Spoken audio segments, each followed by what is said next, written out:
একটি অবৈধ সরকারের কোনো সিদ্ধান্ত, কোনো কাজ, কোনো নির্দেশ রাষ্ট্রীয় বৈধতা পেতে পারে না।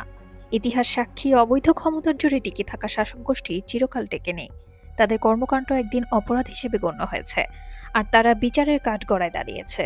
আজ যারা রাতের আধারে গদি দখল করে, জনগণের ভোটাধিকার কেড়ে নিয়ে রাষ্ট্রযন্ত্রকে ব্যবহার করে যা খুশি তাই করছে, তারা যেন ভুলে না যায় সময় চিরকাল একরকম থাকে না।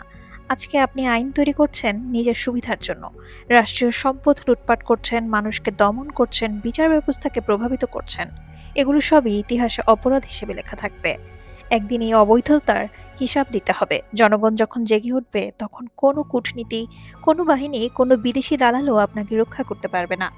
ভয় পাবেন সেই দিনের, যেদিন ইতিহাসের আদালতে দাঁড়িয়ে আপনাকে জবাব দিতে হবে কেন আপনি জনগণের সঙ্গে বিশ্বাসঘাতকতা করেছেন, কেন আপনি রাষ্ট্রকে ব্যক্তিগত লালসার হাতিয়ার বানিয়েছেন। অবৈধতার শক্তি সাময়িক, কিন্তু জনগণের রায় চিরন্তন।